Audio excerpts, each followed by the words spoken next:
Salam alaikum. Bienvenue sur ce cours sur l'architecture des DSP Blackfin 537. Donc, dans cette troisième partie du cours, nous allons voir en détail chaque unité fonctionnelle de façon distincte. Donc, voir chaque unité, ce qu'elle peut faire, ce qu'elle offre comme ressources pour le programmeur qui va implémenter un algorithme de traitement numérique du signal. Donc, commençons par la première unité qui est l'unité arithmétique de données. En anglais, on a dit c'est l'acronyme de DAU, donc Data Arithmetic Unit. Donc, commençons par cette unité. Nous avons déjà vu les registres qui composent cette unité, mais on va les voir en détail ici. Donc, voici l'unité arithmétique de données. Donc, comme on l'a dit précédemment, cette unité elle est composée de deux multiplicateurs 16 bits, de deux unités arithmétiques et logiques de 40 bits, de deux accumulateurs A0, A1, d'un shifter ou une unité de décalage binaire, donc des décalages logiques ou arithmétiques, et aussi de quatre unités arithmétiques et logiques, c'est chacune d'une taille de 8 bits. Ces unités arithmétiques et logiques sont spécialement conçues pour des opérations de traitement vidéo. Donc, pourquoi on a 4? Elles permettent de traiter chaque pixel en parallèle. Disons par exemple qu'on a un pixel codé sur 24 bits ou sur 32 bits. Donc là, on peut utiliser chaque composante, par exemple chaque composante couleur sur une unité. Donc ces unités arithmétiques et logiques qu'on voit ici, qui sont petites en parallèle. Ici, qui sont en parallèle au nombre de 4, sont des unités réservées exclusivement pour le traitement vidéo. Alors que pour les deux autres unités, arithmétiques et logiques, sont de 40 bits. On a aussi un registre d'état arithmétique, arithmetic states.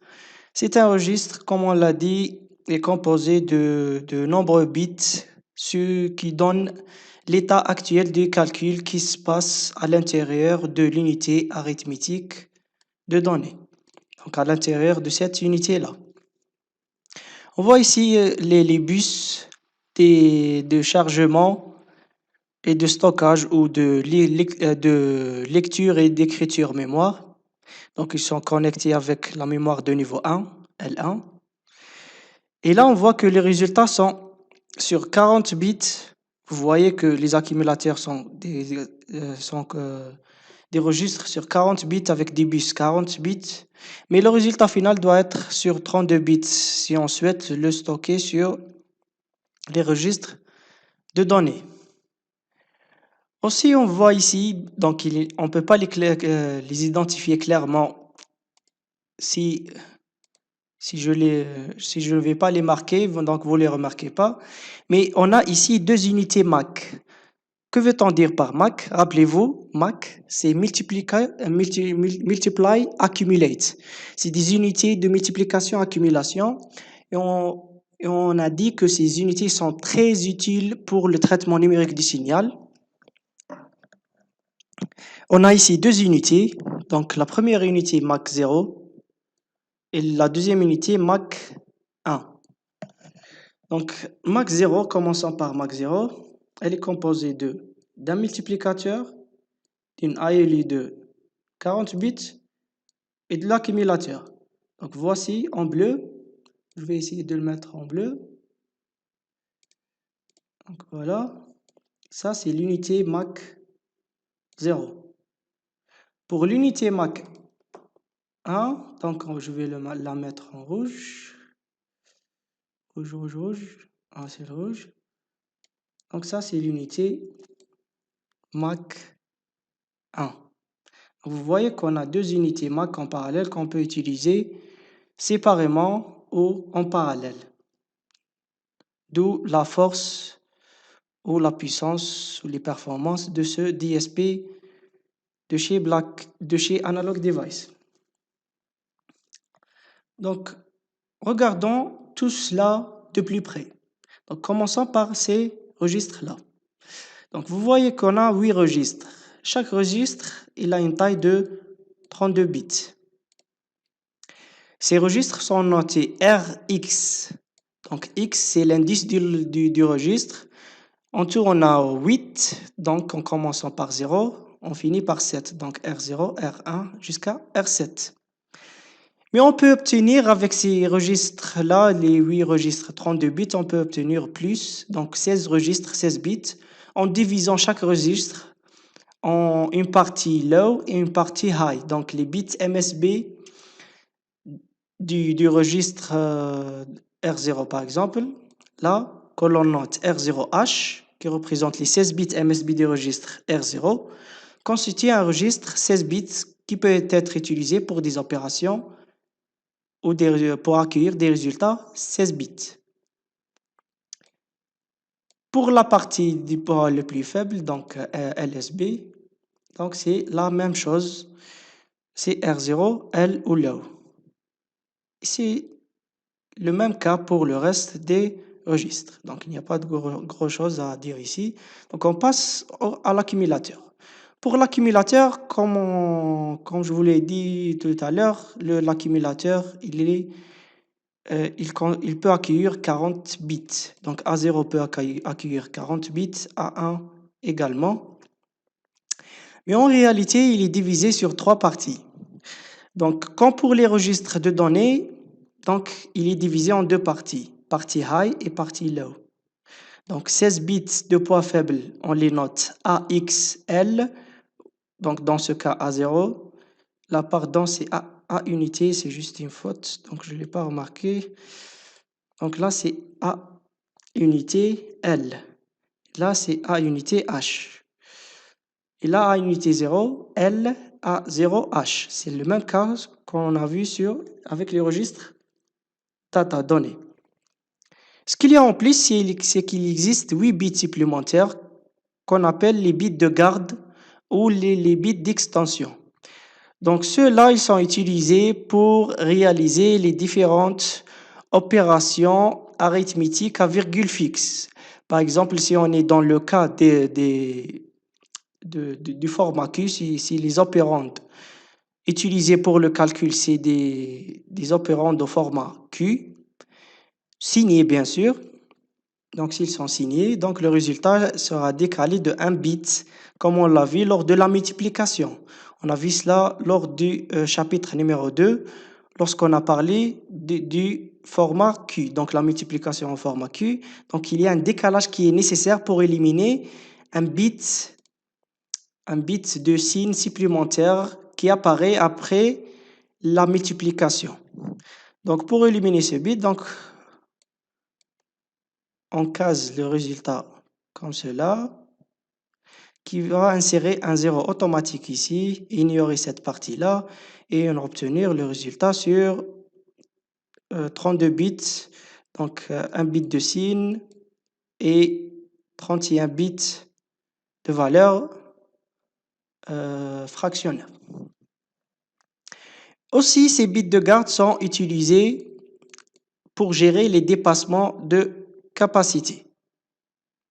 Donc, quelques opérations qu'on peut réaliser avec l'accumulateur. Donc là, comme vous voyez, j'essaie à chaque fois de vous introduire au jeu d'instruction de ce DSP-là, parce qu'il est un peu compliqué. Donc, il vaut mieux commencer le plus tôt possible à l'apprendre ici, exemple par exemple, jusqu'à le maîtriser parfaitement, qu'il soit maîtrisé parfaitement par l'étudiant. Donc là, je vous donne des exemples. Je note seulement que ce jeu d'instruction est différent du jeu d'instruction que vous avez l'habitude de voir. Vous avez l'habitude de voir un jeu d'instruction mnémonique, c'est-à-dire qui utilise des symboles. Par exemple, sur le PIC, donc vous utilisez des étiquettes ou des symboles pour représenter chaque instruction. Par exemple, vous utilisez pour l'addition, disons add. Donc add. Pour, par exemple, un déplacement entre registres, vous utilisez move ou move F, donc sur le pic. Alors qu'ici, le DSP Blackfin utilise un jeu d'instructions algébraïque. Donc, il est identique à celui que vous utilisez. Il est semblable au langage de programmation utilisé en C. Donc, il permet de vous faciliter la programmation. Donc, vous n'aurez pas besoin de retenir ces mnémoniques, donc ces mots-là. Donc, vous utilisez directement, par exemple, si je souhaite transférer le contenu du registre A unité vers le registre A0, donc j'écris seulement A0 égale A1.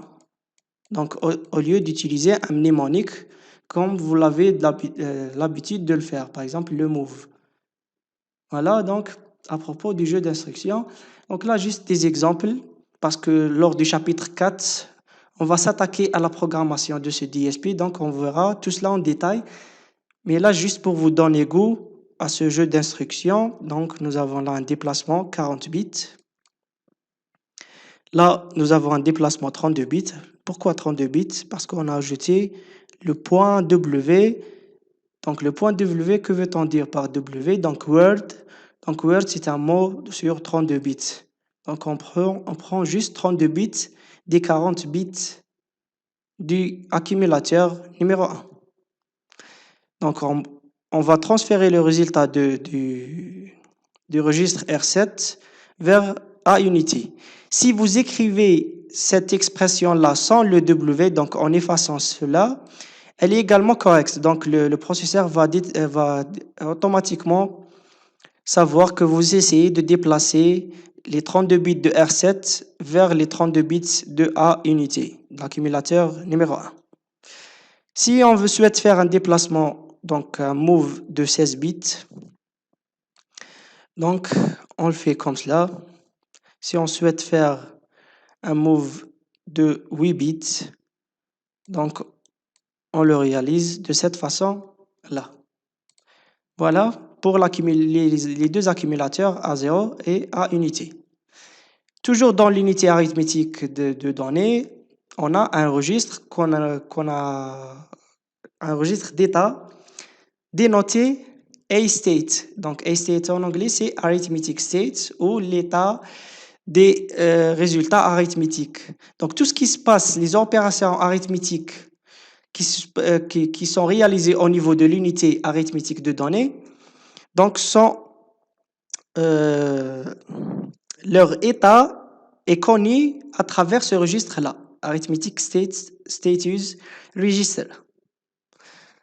Donc un state, il est codé sur 32 bits, comme tous les registres de ce DSP. Si on prend les derniers bits, les derniers 16 bits de ce registre, on va voir que ils ne sont pas tous utilisés. On a seulement le bit numéro 25, VS. VS veut dire sticky V. Et V veut dire overflow. Donc, c'est un dépassement de capacité ou un débordement. Donc, c'est quoi un débordement ou un dépassement de capacité? En anglais, c'est overflow. On l'a vu lors du chapitre numéro 2 en parlant de l'arithmétique à virgule fixe ou à virgule flottante. Donc, un débordement arrive lorsqu'on dépasse la capacité ou la dynamique du format de calcul choisi. Par exemple, si on prend un entier signé, codé sur 3 bits, donc on peut le coder de -4, pardon, jusqu'à +3, en complément à 2. Et je rappelle que ce DSP utilise une arithmétique à complément à 2 pour les entiers signés. Donc là, il y a un dépassement de capacité. Si par exemple, j'essaie d'utiliser par exemple +3, je lui ajoute 1, donc je ne peux pas représenter 4. Donc là, je reviens à -4. Donc là, si ce bit-là, V, qui se trouve ici, au bit numéro 24, s'il est mis à 1, donc cela veut dire que la dernière opération réalisée au niveau de l'unité arithmétique de données, elle a eu un dépassement de capacité. Mais à condition que cette opération, elle a été réalisée au niveau d'un registre de données et non dans l'accumulateur. Si elle est réalisée au niveau de l'accumulateur, donc là, c'est ces deux bits-là qui permettent de signaler un dépassement au niveau de l'accumulateur. Donc AV1, AV0, c'est des dépassements au niveau de l'accumulateur et V, c'est des dépassements au niveau des registres de données. Par exemple, si je mets là, par exemple, R0 égale R1 plus R2, là, s'il y aura un dépassement de capacité, c'est ce bit-là qui va se mettre à 1 et non ceux-là. Et si le dépassement se passe au niveau des accumulateurs, donc c'est ces deux bits-là qui nous indiquent quel accumulateur a eu un dépassement de capacité. Donc 0 pour l'accumulateur A0 et 1 pour l'accumulateur A unité.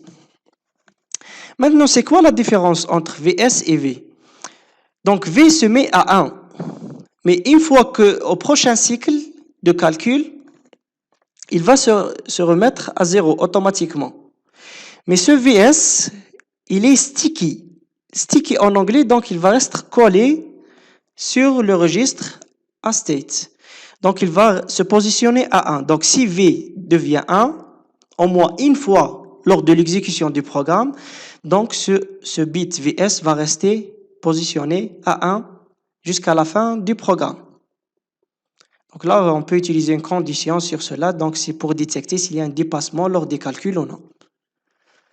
AV1S et AV0S, c'est la même chose, mais juste pour le cas des accumulateurs. Voilà. Pour le reste des bits, c'est des bits réservés, donc ils ne sont pas utilisés pour l'instant. Donc c'est des bits réservés. Passons maintenant aux 16 bits restants. Donc là, on a vu les 16 bits MSB du registre à state, donc du bit numéro 16 jusqu'au bit numéro 31. Donc voyons à présent les bits de 0, numéro 0 jusqu'au bit numéro 15. Donc là, on voit qu'il existe plusieurs options là, donc plusieurs bits ou drapeaux qui peuvent nous aider lors de la programmation. Donc commençons de la droite vers la gauche. Donc on a le bit AZ. AZ c'est arithmétique 0. Arithmétique 0, cela veut dire que une opération dont l'ALU 0 ou l'ALU 1, donc l'unité arithmétique et logique 0 ou l'unité arithmétique 1, son résultat de calcul a donné un 0, donc un résultat nul. Donc si le résultat il est nul, ce bit il est positionné à 1. Si le résultat n'est pas nul, donc ce bit reste à 0. Donc vous voyez que la valeur au reset, donc après un reset, donc tous les bits sont à 0. C'est le même cas aussi pour les 16 bits qu'on a vu tout à l'heure, les 16 bits MSB. Aussi pour AN, cela veut dire arithmétique négatif. Donc le résultat est négatif. Dans le A il est 0 ou le A il est 1, donc il est positionné à 1. Je reviens à ces deux-là, donc parce qu'ils sont liés aux 16 bits précédents. Pardon. AQ, c'est le quotient de la division. Donc là, si on a un quotient, donc il se met à 1. Le bit CC, c'est le condition control. CC, c'est au code control. On peut le trouver aussi appelé code control ou condition control. C'est un bit de condition. Il est utilisé pour les comparaisons. Par exemple, si je veux comparer si R1 est égal à R2, donc le résultat de la comparaison, là, je le trouve sur ce bit-là, le bit CC. On a également le round mode, c'est le mode d'arrondi. Donc ce bit-là, il est par défaut positionné à 0. Donc cela veut dire que le résultat par défaut, il utilise un type d'arrondi qu'on va voir en détail lors des séances de TD, parce qu'on ne va pas le détailler ici, mais vous devez déjà le connaître normalement. Donc l'arrondi convergent ou l'arrondi non biaisé, donc qui arrondit vers la valeur. Pardon, j'arrive pas à écrire avec la souris. Donc non biaisé. Un arrondi non biaisé, c'est un arrondi qui permet d'arrondir le résultat vers la valeur paire la plus proche. Alors, lorsqu'il est à 1, donc il permet d'arrondir vers l'arrondi biaisé ou l'arrondi convergent, donc vers la valeur la plus proche.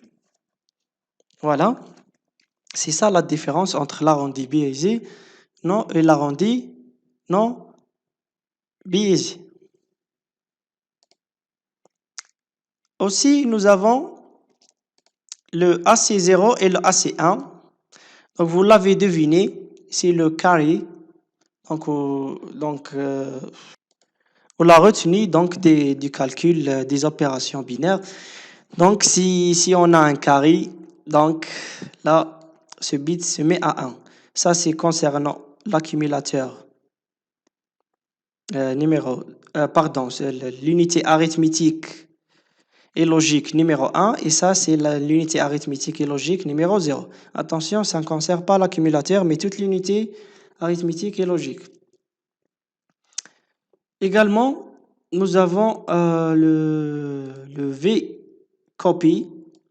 Le V-copy, c'est juste une copie du bit précédent. Donc là, on a une copie que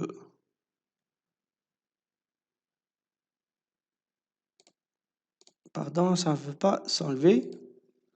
Voilà.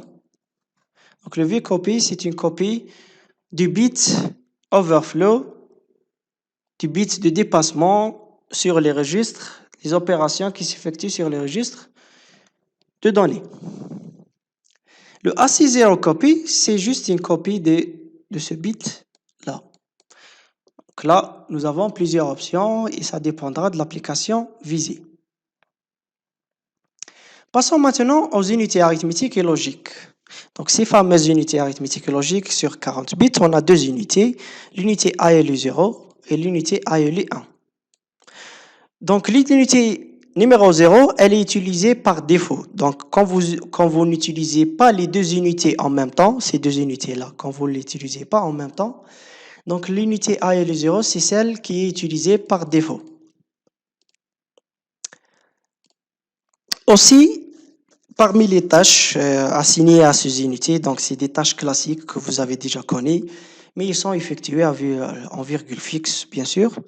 Donc nous avons des additions, soustractions, avec ou sans registre, donc des valeurs immédiates, des opérations logiques et ou le non, le ou exclusif. Et aussi, ils permettent de déterminer la valeur absolue, le max, le min, l'arrondi, etc. Donc, tout ce que fait une unité arithmétique et logique classique. Maintenant, voyons ces opérations de plus près, donc avec des exemples pour bien comprendre ce que font ces unités arithmétiques et logiques. Donc, parlons de taille. Donc, la taille des opérandes. Donc, les opérandes peuvent être de taille 16 bits, 32 bits ou 40 bits. Pourquoi 16 bits? Parce que vous voyez que les registres de données, qui sont les opérandes de ces unités-là, donc, ils peuvent être divisés, Rx peut être divisé en L ou en H. Donc, on peut avoir RxL et RxH. En 32 bits, donc en utilisant directement le registre, par exemple R0, ou 40 bits, là, en utilisant donc les valeurs des registres accumulateurs, donc A0 et A1. L'utilisation maintenant des ALU en parallèle, elle s'effectue de cette façon-là. Voici un exemple. Donc R0 égale R1 plus, je vais essayer de zoomer, pardon, le zoom, voilà, le zoom. Je ne sais pas si c'est dans le cadre. Normalement, c'est dans le cadre. Voilà, c'est dans le cadre. Donc, vous voyez là qu'on a R0, c'est le registre de destination. Et nous avons comme registre source R1 et R2 comme opérande au registre d'opérande source. Et de l'autre côté, nous avons la même chose, et avec des registres, un registre destination différent. Comment savoir si on utilise l'unité 0 et 1 en même temps? Là, c'est l'unité ALU 0 et là, c'est l'unité ALU 1. C'est cette virgule-là que vous voyez ici avec cette flèche qui indique l'utilisation de deux unités en même temps, donc en parallèle. Donc, si vous voulez utiliser deux unités de ce DSP en parallèle, donc vous mettez une virgule. Maintenant, la condition d'utilisation de ces deux unités arithmétiques et logiques en parallèle. Il y a des conditions, bien sûr. Donc, on ne peut pas l'utiliser comme on le souhaite. Donc, il faut prendre en compte les limitations de l'architecture matérielle de ce DSP-là. Donc, l'architecture matérielle ne nous permet pas d'utiliser n'importe quel registre dans les unités ALU en parallèle. Donc, il faut avoir la même paire de registres comme opérande. Donc, si j'utilise ici R1, R2, là, je dois utiliser R1, R2. Donc, je ne peux pas utiliser, par exemple, R0 moins R2. Là, votre programme ne va pas compiler, vous aurez une erreur de compilation. Donc, pour l'assembleur, donc d'assemblage. Aussi, les instructions doivent être différentes. Que veut-on dire par des instructions? Plutôt les opérations, là je me suis mal exprimé. Donc les opérations doivent être différentes. Donc on ne doit pas avoir des doubles additions ou des doubles soustractions. Donc je dois avoir une addition ici, forcément là je dois avoir une soustraction. Si j'aurais une autre addition ici, ça ne marchera pas. Si j'aurais par exemple deux soustractions en même temps, donc là ça ne marchera pas aussi. Mais si j'ai une addition et une soustraction, là ça sera possible d'utiliser ce mode-là.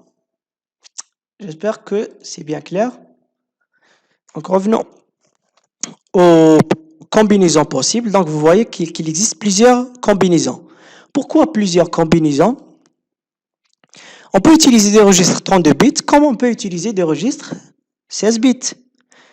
Quels sont ces registres 16 bits? Donc si je mets par exemple là R1.L, R2.high, donc .h. Donc là j'utilise des registres 16 bits. Donc ce qui permet plusieurs modes d'opération. Ces modes d'opération là, opérations arithmétiques bien sûr, on peut réaliser une seule opération 16 bits, deux opérations 16 bits en même temps, ou quatre opérations 16 bits, ce qui est impressionnant, ou une opération 32 bits, ou deux opérations 32 bits en même temps. Par exemple, là, nous avons deux opérations 32 bits en même temps. Là, nous avons une seule opération 32 bits par cycle. Et là, on aura deux opérations par cycle. Voyons cela de plus près. Donc, par des exemples, en nous aidant par ces graphiques-là. Ces graphiques sont tirés du livre que je vous ai recommandé de voir. Donc, il est très intéressant. Le livre de Won Koo, qui parle de l'architecture MSA des DSP Blackfin. Donc là, comme on le voit ici, les opérations 16 bits qu'on peut réaliser. Là, on a une seule opération 16 bits. Donc, on a un registre R1, Donc, je prends le crayon. Donc, R1. La deuxième opérande, donc le deuxième registre source, donc on a deux registres sources, R1, R2. On va faire l'addition de la partie L du registre, donc les 16 bits du poids le plus faible, donc LSB, avec les 16 bits MSB du registre R2. On effectue l'addition et on obtient le résultat sur le registre R3. Et comme c'est les registres sources sont des registres 16 bits, donc le résultat doit être AQ, c'est un registre 16 bits. Donc là, on a le choix, soit H, soit L. Les deux sont corrects. D'accord? Donc, comment écrire cela en utilisant le jeu d'instructions de ce DSP? Donc, R3.H égale R.L, voilà, plus R2H. Le voici. Le résultat est stocké dans R3H. Le voilà. Et là, on a le choix. Si on souhaite avoir le résultat avec saturation ou sans saturation. Cela veut dire si, au cas où on aura un dépassement de capacité, est-ce qu'on utilise la saturation ou la non-saturation? On a parlé de ce que c'est la saturation, non-saturation lors du chapitre 2, arithmétique à virgule fixe. Si vous avez oublié ce que c'est, je ne vais pas la répéter ici. Vous allez revoir la vidéo de ce cours-là ou le fichier PDF de ce cours-là. Aussi le choix. Donc, on n'est pas limité d'utiliser L. Donc, on doit utiliser ici H. Donc, on peut utiliser L avec L et le résultat sur L. Ou H avec H et le résultat sur H. Ou H ou un mélange de tout cela. Donc, on a le choix ici. Si on veut utiliser deux opérations en même temps, ce DSP-là offre cette option-là, comme vous voyez ici, deux opérations en même temps, en utilisant cette barre-là. Donc, vous voyez cette barre en verticale, donc qui indique deux opérations en même temps, mais à condition que ces deux opérations-là ne soient pas donc doubles, comme on l'a dit précédemment, donc pas un plus ou moins.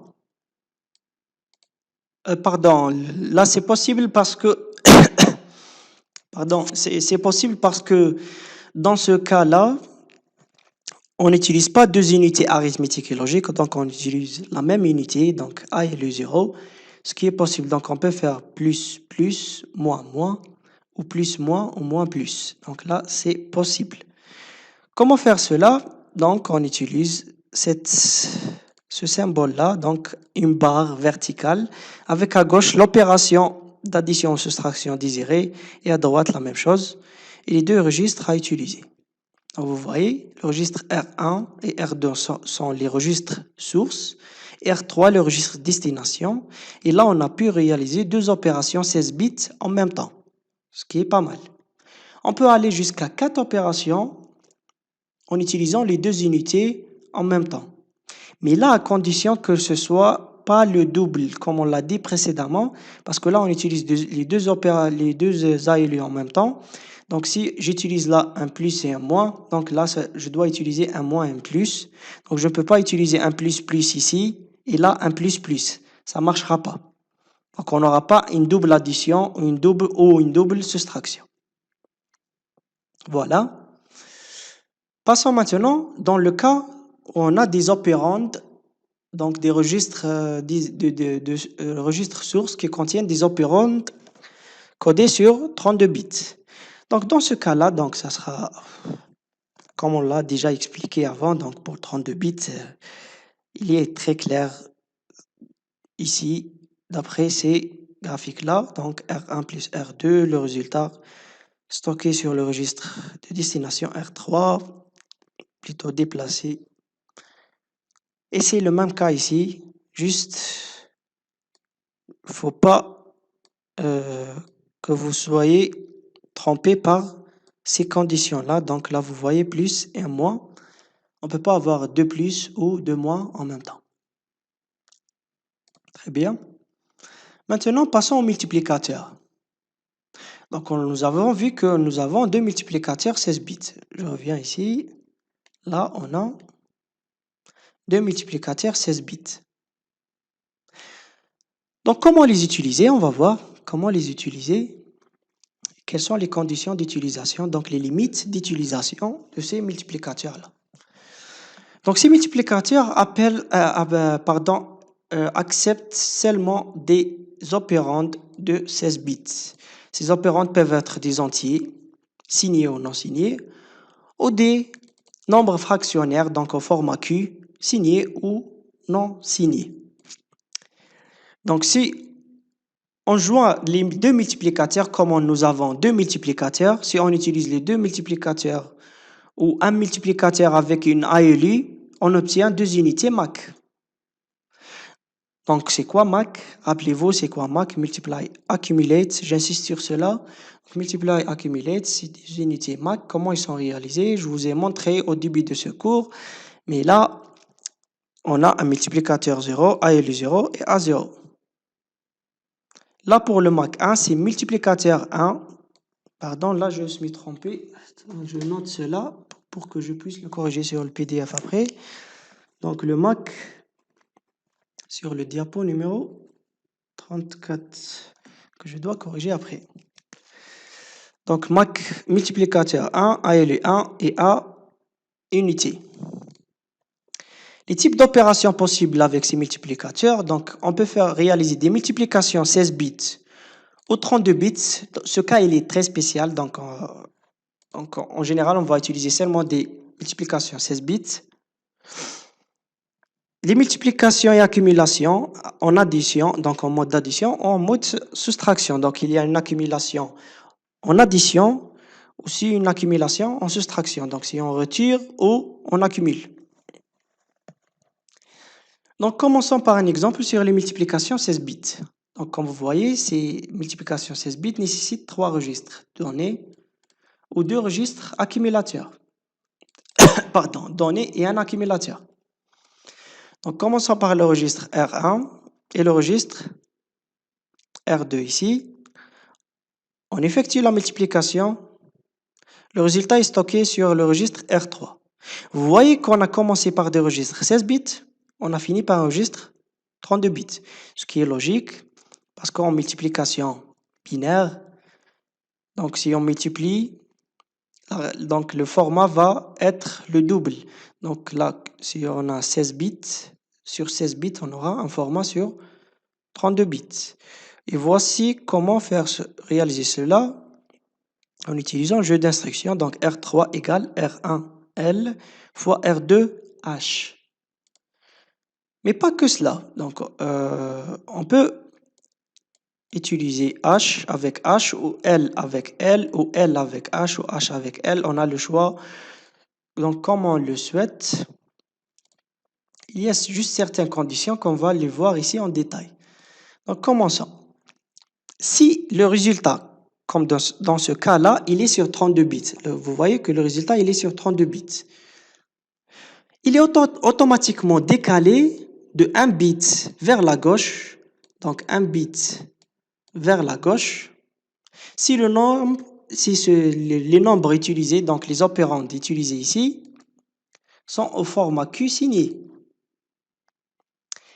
Souvenez-vous, au chapitre numéro 2, en parlant de l'arithmétique à virgule fixe, on a dit que lors de la multiplication d'un format, par exemple 1,15, comme dans ce cas-là, par un autre format 1,15, semblable, le résultat nous donne, est-ce que vous vous souvenez, 2,30. Mais ce résultat il n'est pas exploitable si on ne fait pas le décalage automatique. Je vous ai même montré un exemple en C sur l'IDE VDSP avec un résultat qui est incorrect si on ne fait pas ce décalage-là. Donc on doit faire ce décalage-là. on fait un décalage vers la gauche de 1 bit, ce qui nous donne un résultat 1,31 sur 32 bits, bien sûr. Donc ce processeur-là, à l'aide de son unité de multiplication, il permet de réaliser cette opération-là de façon automatique, mais à condition que les opérandes soient de type format Q signé. Comment le processeur peut savoir que ces formats sont des formats Q signés? Donc en laissant la fin de cette opération vide. Donc si on veut lui indiquer que c'est des entiers signés, on ajoute ce drapeau-là ou cette étiquette-là entre parenthèses. On écrit par exemple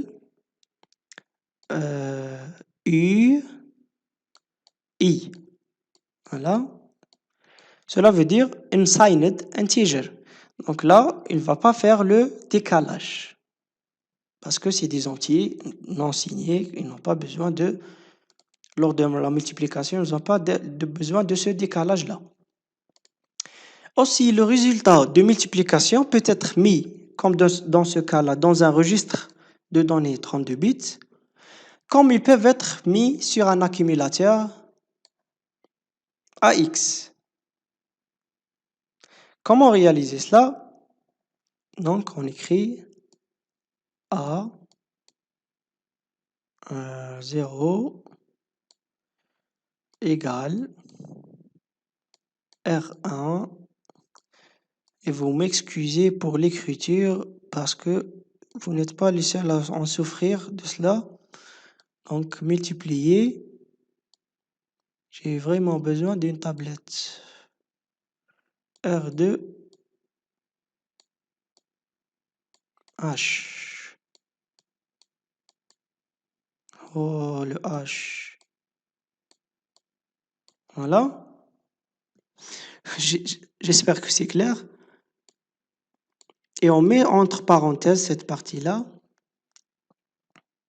Donc là, j'ai le résultat sur l'accumulateur.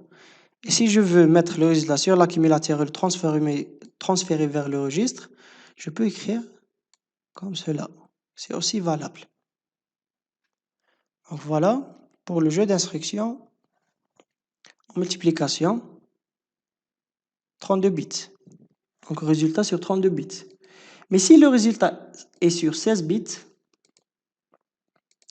là c'est autre chose. Donc on peut mettre seulement ce résultat-là sur une partie d'un registre donné. Donc on ne peut pas le mettre sur un registre accumulateur. Ce qui est logique, parce que l'accumulateur, sa taille n'est pas de 16 bits. Si on veut appliquer la troncation, nous avons parlé de troncation aussi sur l'arithmétique à virgule fixe au format Q, donc les multiplications au format Q signé. Donc le résultat, on peut le tronquer, donc appliquer une troncation et non arrondi si l'étiquette, elle est utilisée. Donc elle est présente. Voici un exemple ici. Nous avons le résultat. Le registre de destination de la multiplication. C'est un registre 16 bits. Aussi, les opérandes ou les registres sources sont des registres 16 bits. Donc le résultat, il est sur 32 bits. Mais en indiquant là qu'on souhaite avoir un résultat sur 16 bits, donc la valeur, elle est arrondie. Donc si ce t-là n'existe pas, comme c'est le cas ici, donc cette valeur, elle est arrondie. Et comme on l'a dit, il y a deux types d'arrondis en fonction du bit qui se trouve sur le registre AState. Pardon. Ce bit-là, comment on l'appelle, si vous vous souvenez? RND mode. MOD, sans le E. Donc, il est dénoté comme cela sur le registre AState. Donc, si ce bit-là, il est à 0, donc on utilise, comme on l'a dit, un arrondi. Vous m'excusez pour l'écriture parce que c'est très difficile d'écrire comme cela. Donc, il n'y a pas d'option pour l'ajout du texte ou quelque chose comme ça. Ça m'aiderait énormément. Donc, c'est un arrondi non biaisé. Et s'il y a 1, donc c'est un arrondi biaisé. Par défaut, donc, on utilise l'arrondi non biaisé qui est l'arrondi le plus utilisé par les algorithmes. Si on ne veut pas utiliser de l'arrondi, donc si on ne veut pas utiliser l'arrondi, on veut utiliser la troncation, on doit ajouter ce symbole-là, entre parenthèses.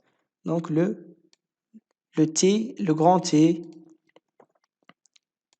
entre parenthèses. Là, le résultat sera tronqué. Donc là, le résultat sera arrondi. Donc en passant de 32 bits à 16 bits, on a deux choix.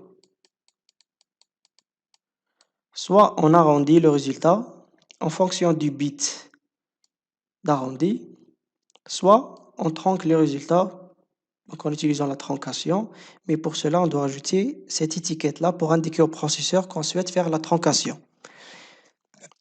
Et la troncation, c'est elle qui a le plus de décalage. Donc la convergence vers la valeur originale, elle est plus valable pour le mode d'arrondi. Et là, ça reste, on dépend de l'application visée. Maintenant, si on souhaite réaliser une multiplication en parallèle, donc en 16 bits, on a d'autres opérations possibles.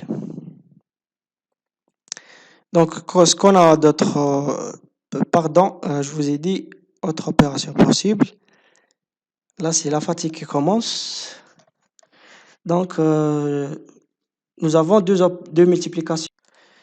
Ces deux multiplications parallèles commencent à réaliser. Là, nous avons deux registres sources d'opérandes, R1, R2, sont multipliés et leurs résultats sont mis sur le registre A unité, l'accumulateur A unité et l'accumulateur A0.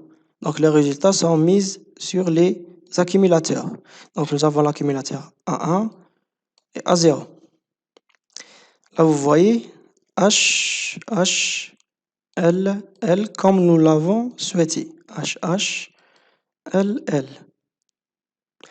Et c'est la même condition que pour l'addition. Donc là, on doit utiliser les mêmes registres. Comment effacer? Voilà. Les mêmes registres. Donc, on utilise la R1, R2. On doit utiliser ici R1, R2. On ne peut pas utiliser un autre registre. Retenez bien cela. Donc, avoir la même paire de registres comme source d'opérandes. Aussi, si le résultat est sur 16 bits, donc là, nous voyons que le résultat il est sur 40 bits, donc A0, A1. Et si on souhaite l'avoir sur 32 bits, on utilise R0, comme vous le voyez ici, R1, donc un registre donné. Donc R1H, R2L, R1H, R2H, et vous voyez toujours les mêmes registres qui sont utilisés dans les deux multiplicateurs. Donc c'est la même chose, la même limite qu'on a vue avec l'unité arithmétique et logique.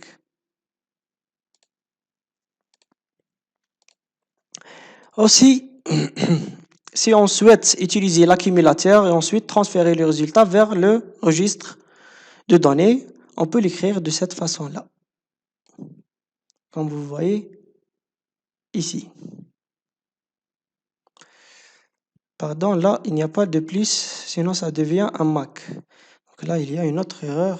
Là, ça en fait beaucoup.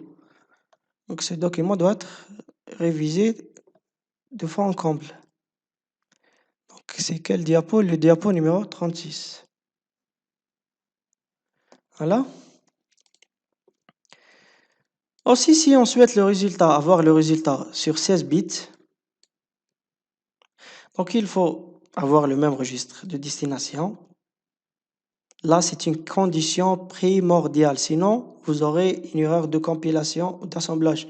Là, vous voyez, le R0, il est utilisé ici également. Donc, c'est un registre 16 bits. Donc, si j'utilise ces 16 bits pour accueillir un résultat sur 16 bits, donc je dois l'utiliser également ici.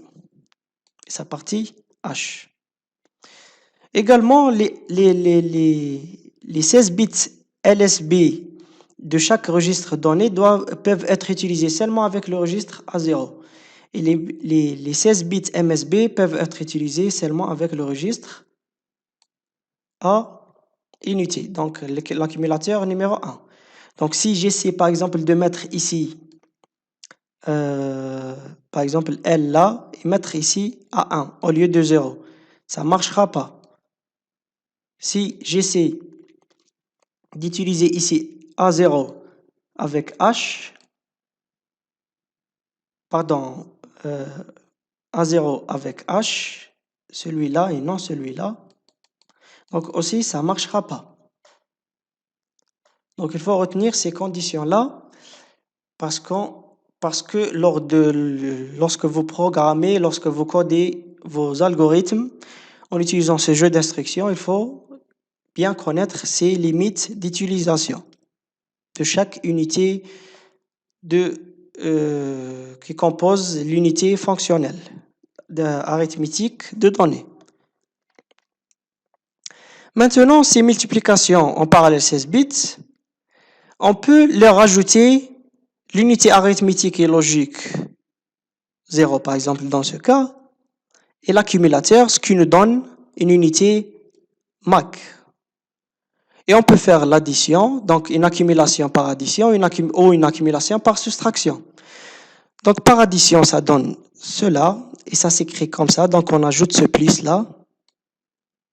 Et en soustraction, on ajoute un moins. Donc là, c'est la représentation d'une opération MAC. Là, c'est MAC avec soustraction. Et là, c'est une MAC addition.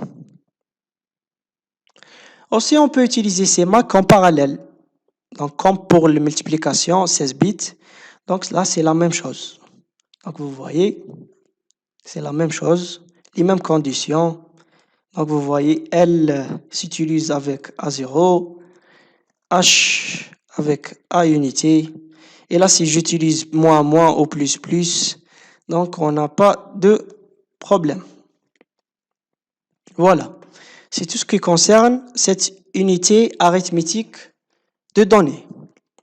On termine cette séance-là. La prochaine séance, Inch'Allah, on va parler de l'autre unité fonctionnelle importante de ce processeur DSP, c'est l'unité d'adressage, arithmétique d'adressage qu'on voit ici, qu'on voit en détail.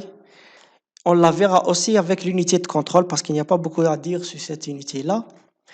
Et passer ensuite à l'architecture pipeline, voir le principe de l'architecture pipeline et aussi le contrôle des interruptions de ce processeur. Tout cela, on le verra, Inch'Allah, lors de la prochaine séance. D'ici là, si vous avez des questions, si vous avez des remarques à faire, donc vous les laissez en commentaire ou vous les envoyez par email sur mon email personnel. Alors, je vous dis à bientôt. Salam alaikum.